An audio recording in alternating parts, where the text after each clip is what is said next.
netrukus tuo pačiu ir dvikovos, po kurio net įpusės čempionatas, 18-asis Top Sporto lygos turas. Toks tolimas smūgis, patikrintas Marius Paukštė. Jis pirmasis prie kamulio. Liukaitis. Iš toli bandoma tikrinti vartininką. Oi, kokia proga, kuri lieka.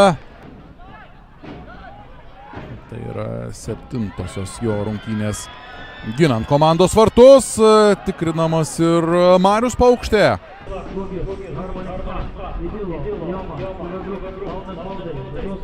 Bandymai aštrinti situaciją, patikrinti. Aukštai kyla 17-metis vartininkas. Naujas Džiugo žaidėjas. Ir pagal tai, ką kalba komandos atstovo, jau rytoj turėtų dalyvauti treniruotėje. Riteriai taip pat laukia papildymo. 1-0. Rokas Stanulevičius. Kapitono raištį ryšintis Riterių futbolininkas muša įvartį 35 minutę. 1-0.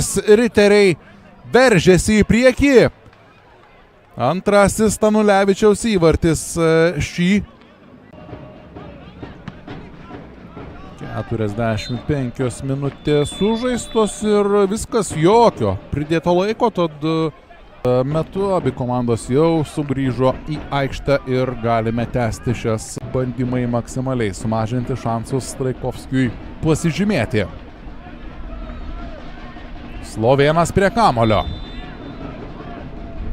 Būtent jis atakuoja vartus ir arti tikslo Dejanas Straikovskis.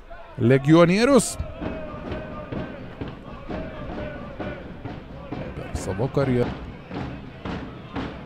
eilinis Telšių Džiugo komandos kampinis. Ko, bet jų telšiams šiandien netrūksta.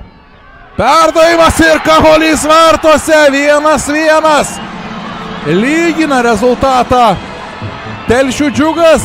Atrodo, kad Aleksandras Kurcevas muša dar vieną savo įvartį, jau 5-ąjį šį sezoną Top Sporto lygoje.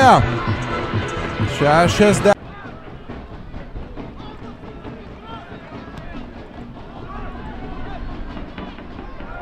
Tušti vartai. 2-1.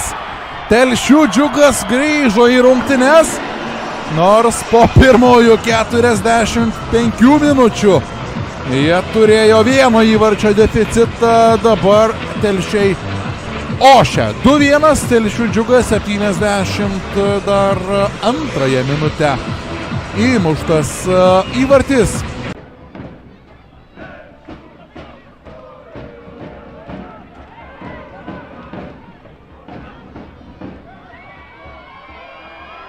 Smūgis! Nėra kamuolio vartuose.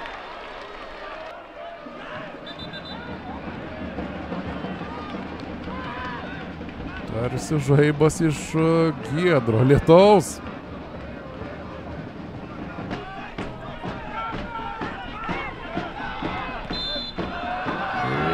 Ir tai yra viskas šios rungtynės Telšių stadione.